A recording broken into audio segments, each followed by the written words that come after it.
И еве со првиот разговор со нашата гостинка во нашето убаво топло ново студио. Учебната година веќе започна, децата се враќаат во клупите, но како сето тоа да се направи со многу повеќе насмевки, а со што помалку солзи и отпор? На оваа тема за учењето низ игра наша гостинка е драгата Сонја Стефкова, основач на Никола Тесла центарот во Македонија. Сонја, добре ни дојде по втор пат, трет пат.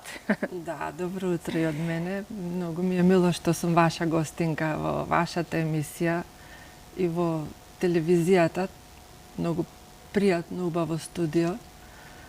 Убав колорит имаме од неодамна и убава позадина, која што верувам дека така ги топли емоциите на сите кои што се заедно со нас. За учењето низ игра, за се она што им го нудите во Никола Тесла центарот, кој постои веќе 3 години во нашата земја и во кој поминуваат многу генерации на деца од најмала возраст. Како изгледа програмата на Никола Тесла центарот? Никола Тесла центарот, или НТЦ или скратено, е програма која што е креирана од доктор Ранко Рајовиќ, кој што сето тоа е создадено врз база на неговото долгогодишно искуство и знаење и надоградување како доктор, невролог и како шеф на катедра на педагогија во Институтот во Словенија. И сега целата таа негова сето тоа негово знаење и искуство кога се спојува, ние добиваме еден многу добар момент, еден многу добар производ кој што е за нашите деца, за нашите најмили, да кажам, и тоа е нешто многу убаво кое што можеме да го направиме. Децата на училиште, знаеме сега, почеток е на школска година, тие се возбудени, интересно им е, сакат да си ги видат другарчињата, учителките, нов предизвик, но таа возбуда, за жал, не трае многу долго. После некој период, веќе дечињата не се баш многу заинтересирани и среќни дека одат во школа. Значи, нашата цел на нашата програма е како да ја вратиме смејата во школото, како да го имаме тој детски дух, да се разгори, да се дечињата да бидат да учат и да бидат среќни, да бидат радосни додека тоа го прават. Тоа не е нашата цел. И зашто поприсутен да биде хормонот на среќата до кога се станува наутро, па се оди во училиште? Па да, има една исто изрека, нели, вели дека умот најдобро работи, умот е како падобран. Најдобро работи кога е отворен. А отворен е кога ние имаме ведри мисли, кога ведри дух, кога сме среќни, кога сме расположени. Тоаш ние најубаво и да научиме нешто и да примениме. Так. Сега тие насмевки и тие убави ситуации во кои децата вистински уживаат во вашиот центар, ќе ги погледнеме и низ инсертите кои што ги имаме, како изгледаат игрите, каков е амбиентот. Всушност, вие не работите само од едно место, туку работите од повеќе локации за да тоа биде достапно на сите општини во главниот град. Така, нели, на колку локации функционирате во Скопје? Да, тоа ни е целта, да биде програмата достапна за се повеќе деца и се разбира за да биде по-логистички добро, да може да биде пристапно и за родителите, бидејќи тоа се воншколски, во наставни активности, па исто во тој период е доста гужва низ градот, така да имаме во секоја општина локација каде што родителите ќе можат да ги донесат нивните дечиња во тој период, или во дечињата кои што се во школа, ние ги превземаме веднаш после наставата. После, ако се нели целодневна настава, значи после 3 во 3,5 сат. Сега во кои општини, тоа е исто многу интересно, што ние, нашето барање до општините беше многу добро прифатено и секоја општина излезе во пресред. И во моментов имаме во Ѓорче, во Карпош, во Центар, во Аеродром, Кисела вода, претходната година бевме и во Бутел. Така да, и тоа е многу убав момент кога тие кои што се задолжени, нели, за образование го препознаваат квалитетот и Ја поддржуваат добрата приказна. Ја поддржуваат, сакат да им биде приуштено на дечињата нешто кое што е добро за нив. Да, токму и заради тоа, секоја наредна учебна година повторно ви се враќаат истите деца кои и минатата година среќни и задоволни ја посетувале вашата програма, нели? Да, имаме дечиња кои што си доаѓаат во континуитет, затоа што нашата програма е за деца од 3 години. Значи, тие дечиња прво се во предшколска, во градинка, па потоа во училиште. Значи, имаме деца кои што кај кои што се гледаат резултатите од континуитетот, бидејќи како и во повеќе работи, каде што сакаме ние да видиме квалитет, квалитетот се гледа на долги стази. Не можеме да имаме инстант квалитет кој што трае. И во нашата програма, затоа што целта е да се развива логички начин на размислување, да се развива едно свесно живење кај дечињата од најмала возраст, и тоа не можеме да го имаме како ефект од еден час или од една работилница. Но кога тоа се работи во континуитет, потоа веќе тој детски мозок се научува на тој начин да размислува, да функционира не само на нашите работилници, туку и во секојдневието.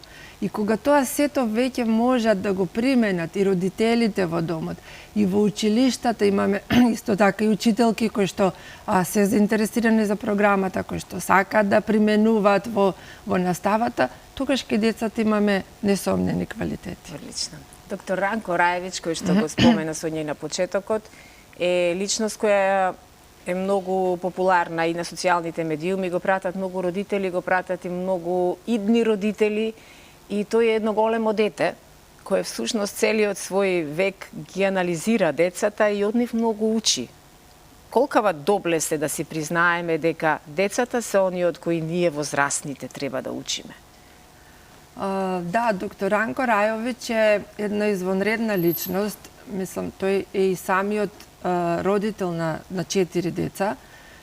Има 3 сина и ќерка и веќе има и 3 внуци. Така да има големо школо. Големо школо и дома, а и надвор. И јас мислам, секогаш сум се воодушевувала на таквите личности кои што се многу големи во однос на нивната едукација, нивното знање, нивното искуство, а сепак знаат да се постават, да се симнат на едно рамниште на кое што сите можеме да ги разбереме, да биде достапно тоа до сите нас. И тоа е многу голем квалитет на една личност да може тоа да го поседува. Затоа што доктор Ранко Рајовиќ например, на камповите или на работилниците, каде што јас сум присуствувала во Србија, тој знае да седи на трева со децата, да игра со нив игри, да биде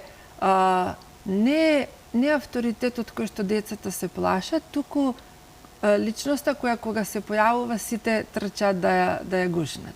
Тоа е голем благодет. Вистина е голем благодет, тоа не го може секој. Сонја, која е според тебе најголемата грешка или пропуст кој што ние, родителите, во ова современ начин на живење го правиме, сакајки за добро на децата да им овозможиме? Да, родителството нема формула јасна. Тоа, кога станав јас родител, татко ми го кажа, значи нема, бидејќи јас сум и професор по математика, и дека во родителството не е секогаш 2 и 3 се 5, секој ден е нова приказна и нов предизвик. Чудна математика е тоа. Да, и дека ние како стануваме родители и тоа го учиме, тоа не може да се научи. Можеме да добиеме некои насоки, совети, мислења од тие кои што се поискусни од нас и кои што го поминале тој пат, или од стручни лица, од литература. Меѓутоа родителството е, еве, дома имаме по 2-3 деца, па секој си е своја приказна, а ние сме едни родители. Така да грешки секогаш се случуваат и наше е да ги исправаме тие грешки и да бидеме свесни дека и ние сме луѓе, знаеме да погрешиме и уште јас сметам дека е многу добро и на децата да им се потенцира тоа. Дека да, јас сум родител, ова вака го направив, меѓутоа погрешив треба вака да биде. И тогаш и децата се учат да бидат и критични, спрема себе, а сепак да имат самодоверба, да имат изграден систем на вредности. Така да во грешките најголема, не знам која е, али грешки од презаштитување на децата до необрнување на внимание.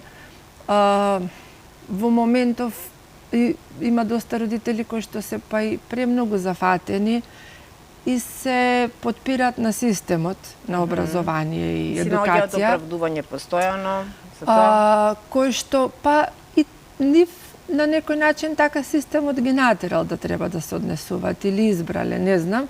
А ние сме свесни колку тој систем на образование кај нас некако постојано се менува секоја година и никако да не најдеме решение кое што не носи кон поедноставување на па нештата. и кон успех, да кажеме да, ова сега е добро поставено и ова генерација значително подобра од претходната, пример, или од пред 5 години. Или... Како моделот да го најдеме, да. Никако да најдеме нешто кое што можеме да кажеме да, ова сега не носи кон на вистински пат. Некако секоја промена се случува и после неколку години, добро, ова не беше баш како што треба, сега вака ќе пробаме.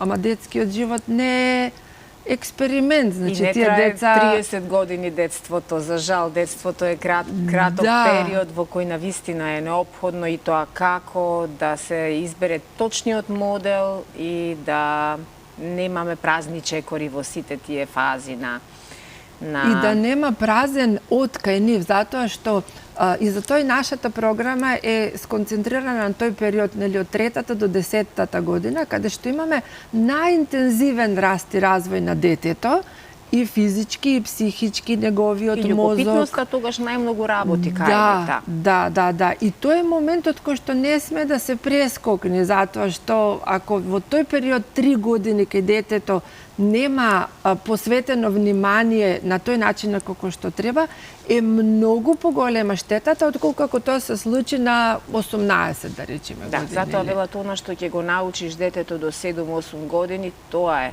После не можеш многу да Таа е базата на промениш. која што се формира Па личност. всушност и најмалата група ви од 3 годишна возраст, нели? Да. Со колку групи работите? Значи, ние имаме секоја возраст, си е своја група. Има програма за секоја возрастна група, 3 години, 4, 5, 6, значи секоја група до 10 години и дополнителни има активности. Еве сега се воведува една нова активност каде што имаме сајанс, кој што е уствари со концентрација на природните науки, на кај децата да се развива и таа љубопитност околу експерименти правење, изведување, примена, на кој начин можат работите да се научат преку тие. А најмалата возраст ни е од 3 години, каде што дечињата се веќе доволно порастени за да имаат 1 сат концентрација, да ние си играме, ама при тоа и многу работи ги учиме. Одлично. Од она што успеав јас да ги видам инсертите уште пред да ги видат гледачите, таму се користат игри многу слични на игрите од моето детство и многу се израдував што видов ластик, што видов карти, што видов плочки, што видов еден куп работи кои ги имавме ние во моето детство и предпоставувам дека ни случајно во некоја игра која јас не ја видов нема телефони, така нели? Паметни телефони. Дали, Сонја, телефонот паметен е најголемата закана која може да им го и украде детството и она време кое вистина во едно не многу давнешно минато ние го имавме, а сега имаме постојано недостиг од време. Децата немаат време да јадат, немаат време да се облечат, немаат време да си го наместат креветот, немаат време да си ги средат ранците пред да излезат од дома. Дали телефонот е на вистина најголема закана да го уништи цело она време кое некогаш ние го имавме, а и тогаш денот траеше 24 часа и сега трае 24 часа?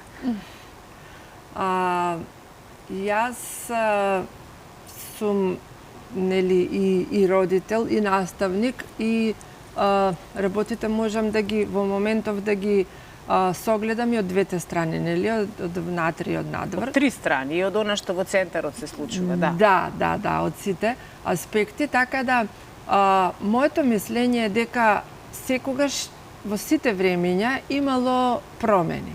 и промената е единствено константно нешто што се случува во животот е промената. Се друго е променливо.